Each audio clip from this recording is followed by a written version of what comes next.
Today on Locked On Rockies, despite arguably one of the best series from the pitching staff, the Rockies offense remains non-existent and they are swept yet again.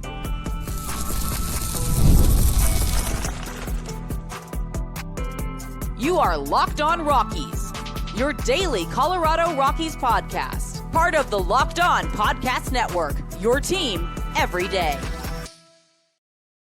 Rock on Rockies fans, welcome into the Locked On Rockies podcast for today, the 29th day of May in the year 2025. I'm your host of the Locked On Rockies podcast, Paul Holden, bringing you your daily Colorado Rockies talk right here on the Locked On Podcast Network, where you can find your team every day. And if your team is the Colorado Rockies somehow, some way, then you are in the right spot, because that's what we do around here each and every day, free and streaming on your favorite streaming services, bringing you your daily Colorado Rockies talk right here on that Locked On Podcast Network. Check us out on the Locked On Rockies YouTube channel so you can be part of the show. You can fire off your Rockies hot takes. You can let me know what's on your mind when it comes to the Colorado Rockies, just like so many of you have done all offseason and throughout this season as well. Thank you again so much for making us your first listen. As on the show today, we will take a look at the fact that, hey, if we're going with the small silver linings, not the worst sweep the Rockies have experienced this year, as the Rockies pitching staff is able to be successful against one of the best offenses in baseball and really, navigate a lot of big time situations and kept the Rockies in a situation in the ball game. There was not a single situation in which the things got out of hand for the Rockies in this series against the Cubs. There was no win for the Cubs in this series against the Rockies was by more than 2 runs, and that was back in Game 1. The Rockies pitching staff did their job, and as again, a tale as old as time, I guess, for some Rockies pitchers. I guess not really. That saying doesn't work really at all, because it's not. The history says otherwise for the Rockies. So let me rewind there, but they showed up to go up, and I just put this out. I retweeted this here. Let me pull this up because we'll be reading. We have a lot of stuff that we've been posting from folks as the Rockies continue to be on a stellar pace here. But this is from Thomas Nestico on Twitter. There, TJ Stats. The Cubs will have the third highest team OPS in baseball at 787. The Rockies, if you're curious, are at 642. So the Rockies pitching staff was able to go up against an offense like that, and according to Manny Randawa, holding the Cubs to 9 runs over the 3 games, and they lose all 3.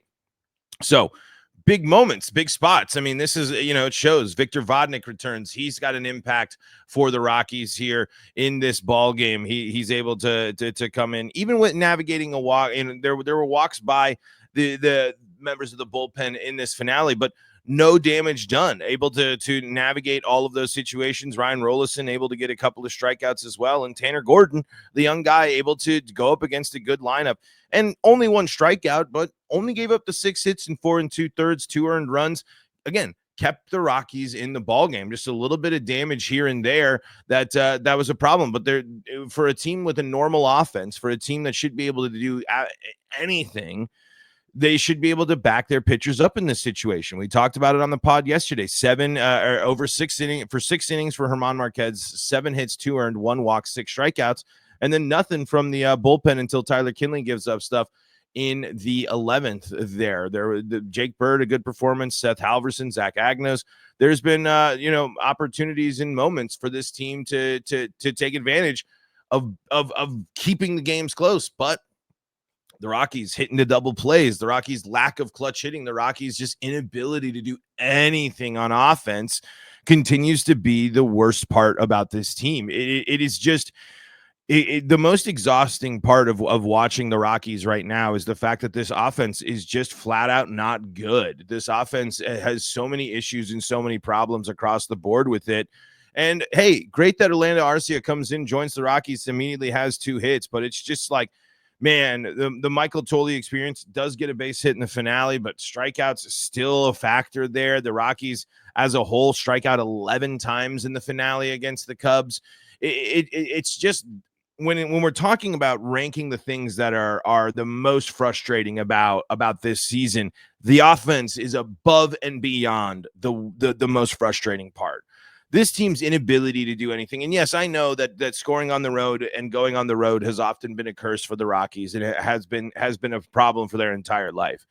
But man, oh man, they need to be able to start figuring out ways to generate offense. And again, I did like the aggression of trying to steal some bases, but uh, I guess there's just, again, it's just another thing where it's just like there just has to be a breakthrough moment at some point. There has to be a situation in which the Rockies finally, not only do they do it just in a flash and in one moment, but they do it in a situation. They do it over the course of a week. They do it against the good teams. I mean, again, you can point to the schedule all you want, but no team is going to has struggled as much as the Rockies. And there have been other teams that have had really tough schedules and have had a lot of stuff going on in their season as well.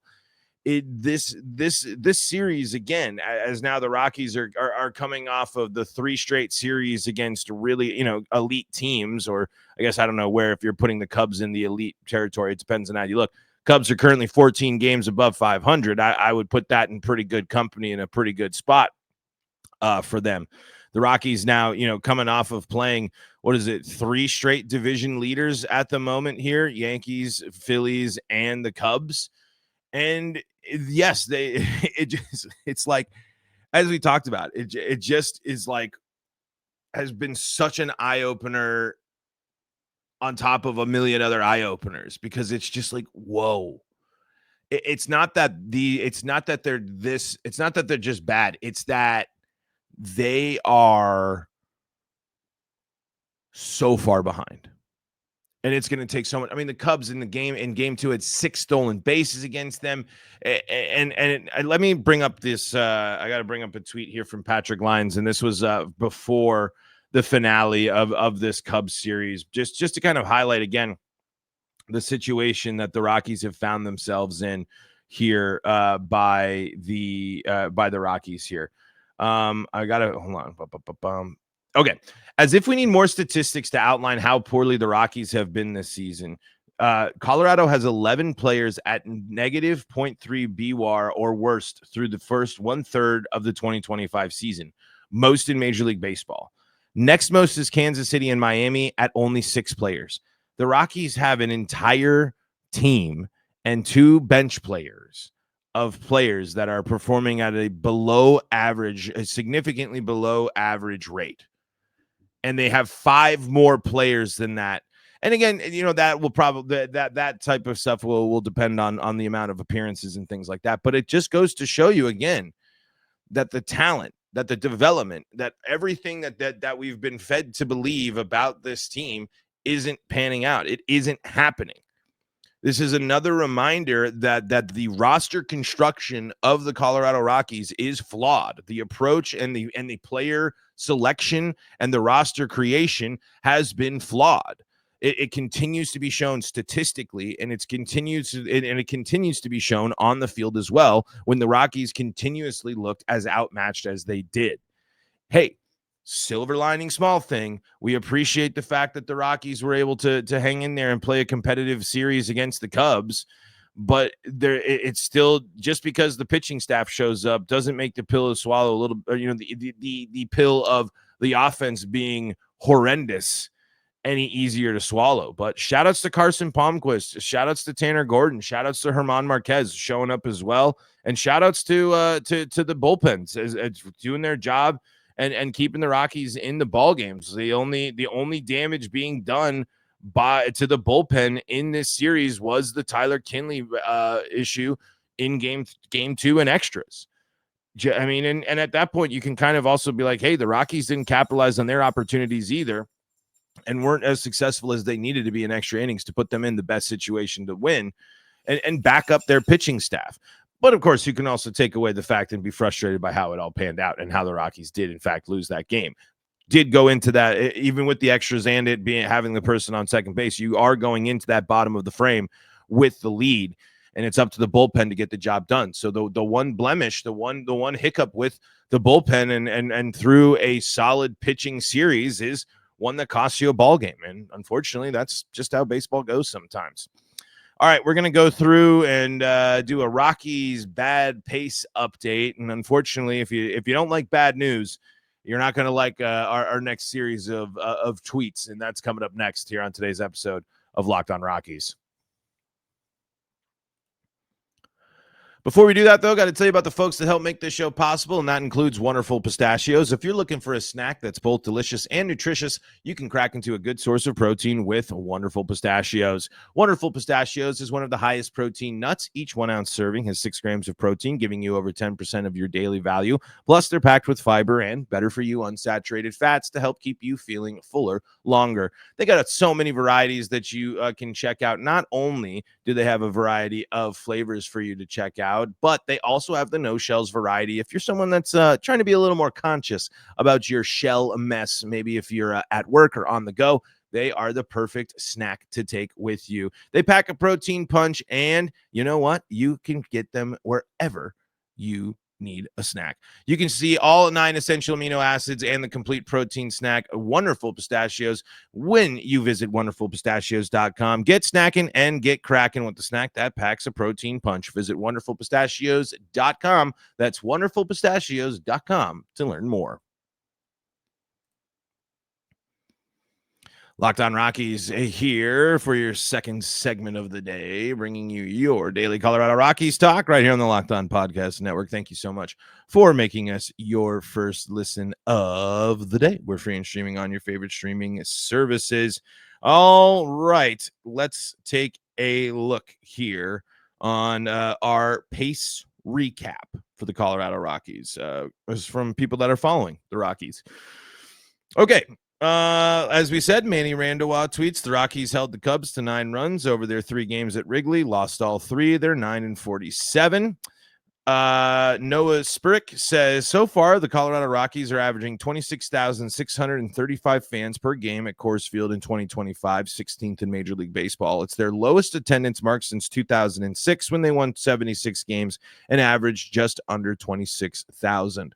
Have fans had enough, or will the summer crowds save the numbers? That's actually an interesting question here to go through there, and it is a sign that, plain and simple, the attendance will be better than some, but I really do think that there are a lot of people that are going to decide to do a lot more different things with their time and with their energy. I mean, when I talk to the people that I know that are connected with the long-standing season ticket program, and if you're an everydayer, you've heard this story before, but that's when the writing was on the wall, man.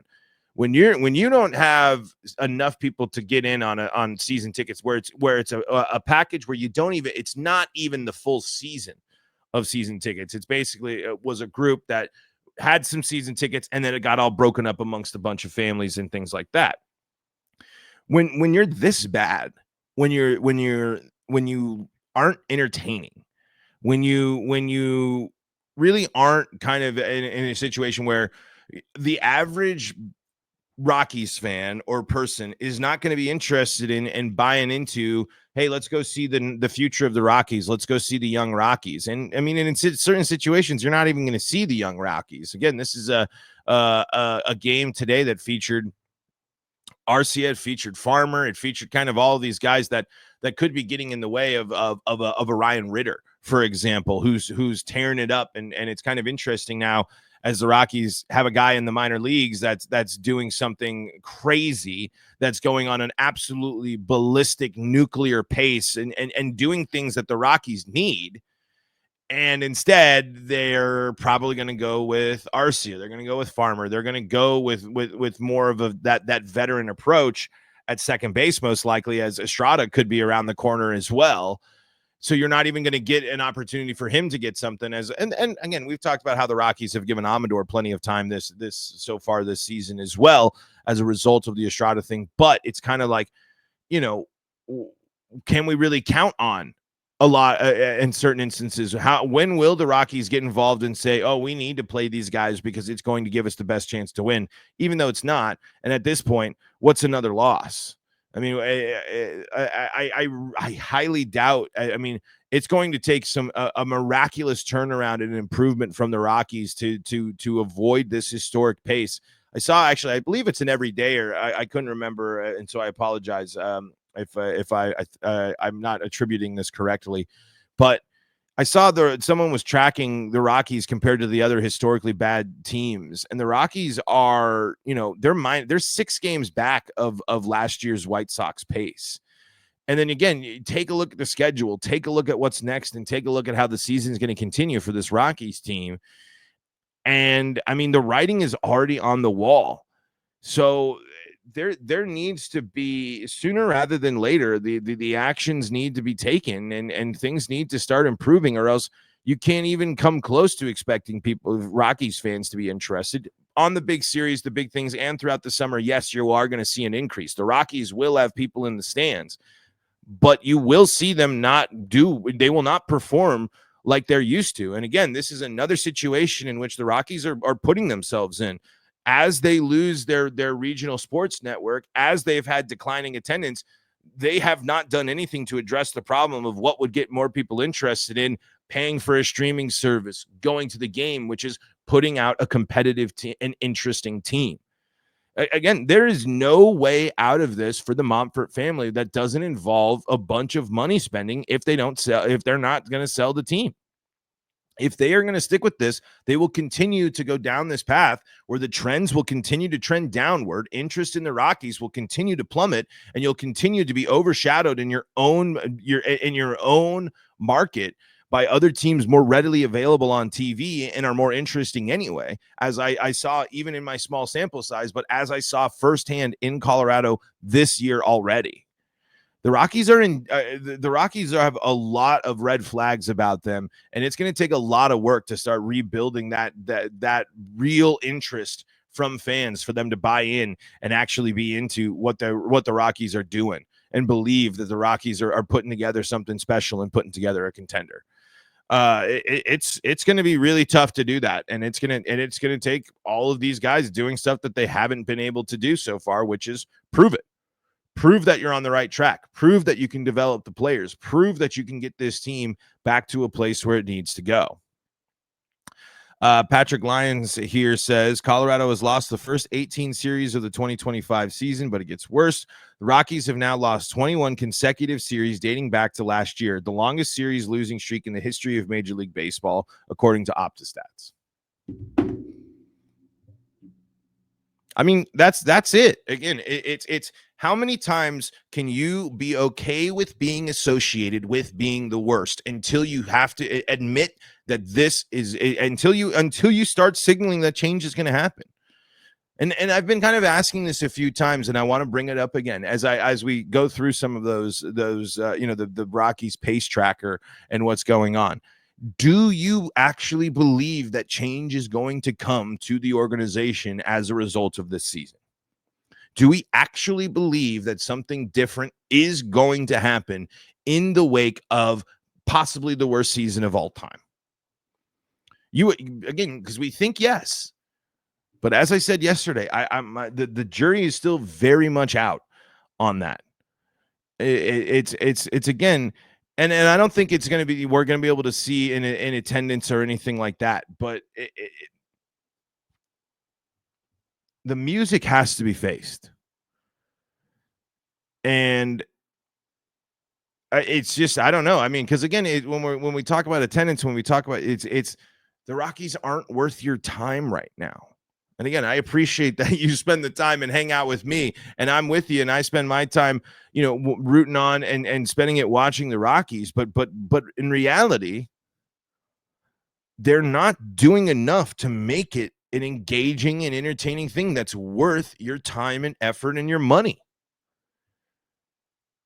When you're a diehard and when you really buy into it, when you're like our guy Cassidy there, and a lot of you Rockies fans out there, it's deeper than that, and you're ride or die, and that's awesome, and that's appreciated. But in terms of like the big picture, and recapturing an energy and a passion for this team, they are not only are they so far behind on the field, that in that direction. I don't know how you actually recreate passionate Rockies fans doing the things that they are doing it their way, running the Rockies the way they've run the Rockies. I don't know. And again, I think as we keep going through this, it's like I don't want to keep having this a very similar type of a conversation here. People are like, let's talk about the farm system and stuff, which we should do. We'll get the Blake Street Banter crew on, and we'll talk more. But again, I don't think I'm seeing really enough from. It just comes down to it's tough to be excited about prospects where I just am. The jury is still out that when they get to the major leagues, that the Rockies are going to be able to help them break out, reach the potential of what they are, and not, I don't know if I can't just hear it and say enable bad habits, but it's just like, what is going on with Michael Tolia? Like how are they going to do to start fixing and working on his approach? How are the Rockies helping him not strike out at that 50% clip on the road? How are the Rockies going to help him when, again, this team has the hesitancy to really buy into and believe in things that other teams do that make them successful? So we'll see if anything changes. We'll see if there's any impact of what's happened. And up next for the Rockies, I believe it's actually their first break in a long time when it comes to the quality of opponent. Nope, I got ahead of myself. They go to New York first to play the Mets, and then they get to play the Marlins before they get to host the Mets. So no break yet, as the Rockies are going to go and take on a team 12 games above 500, 34-22. The New York Mets, who are certainly licking their chops and want their opportunity after the Phillies had theirs, so they can get themselves back into the lead. So another team that easily could be a division leader for the Rockies up next on the schedule. We'll talk about it and your comments coming up next on today's episode of Locked On Rockies.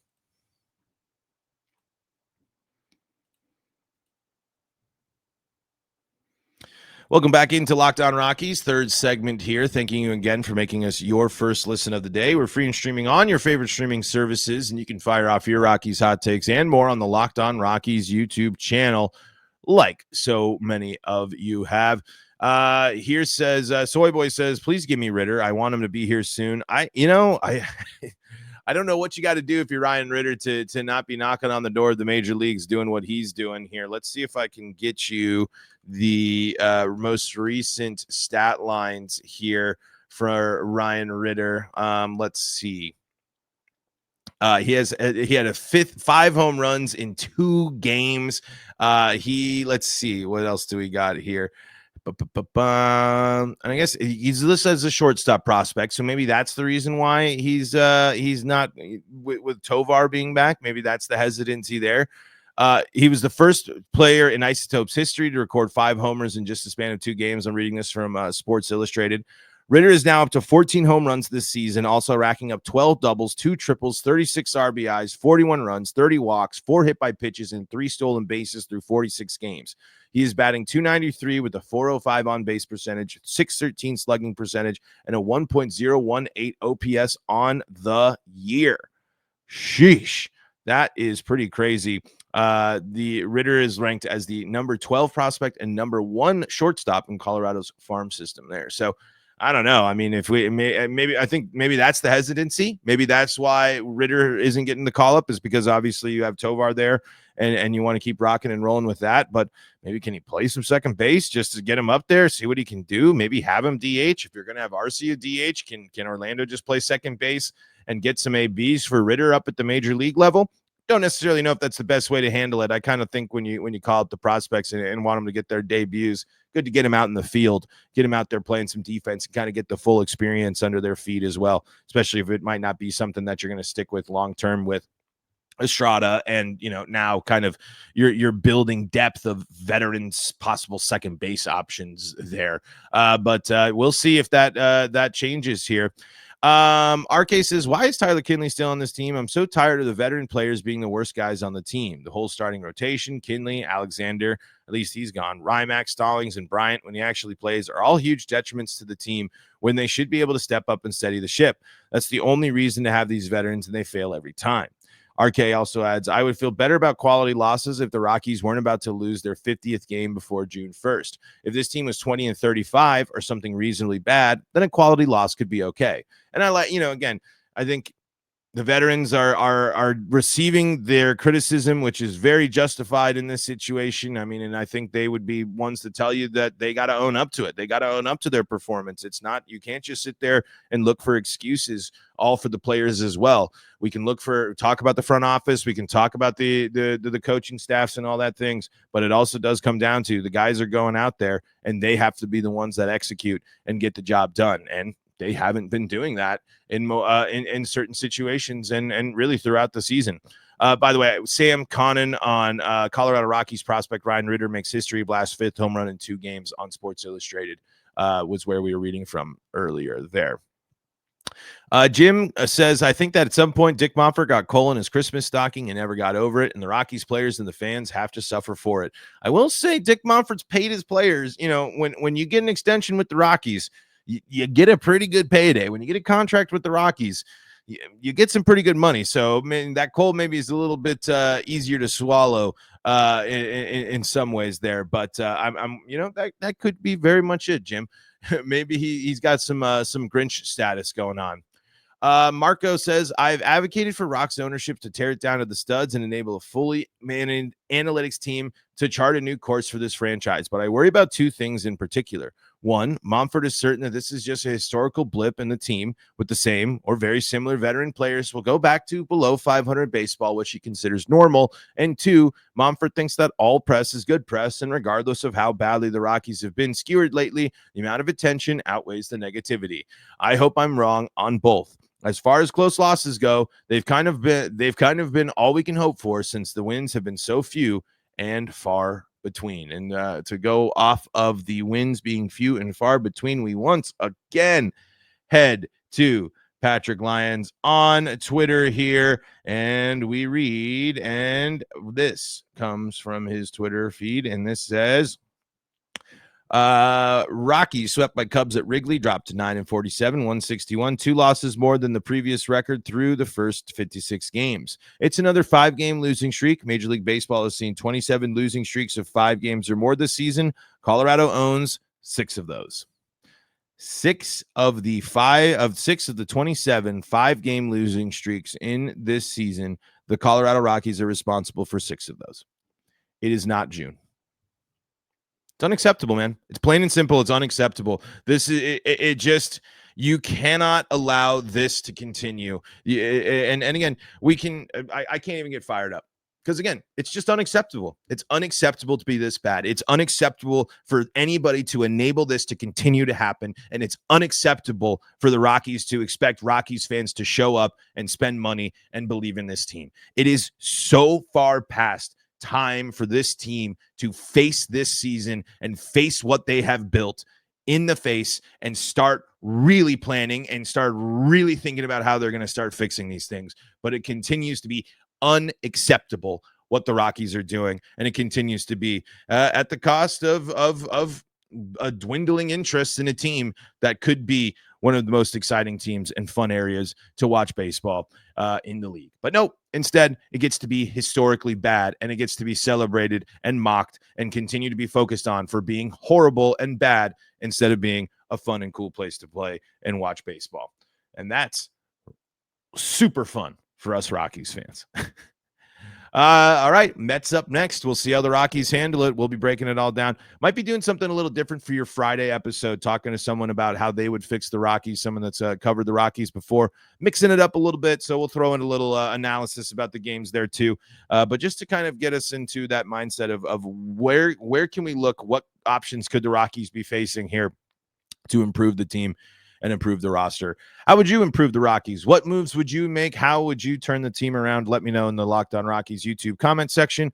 And thank you again so much for making us your first listen of the day. For your second listen, go check out the Locked On Rockies podcast on YouTube. Oh, I guess that's already for your second listen. Listen to it again. Go check out Locked On MLB on YouTube, or all your favorite Colorado sports, Locked On Broncos, Avalanche, Nuggets, and Buffs, all free and streaming on your favorite streaming services. Until next time, I'm Paul Holden saying so long from the Locked On Rockies podcast.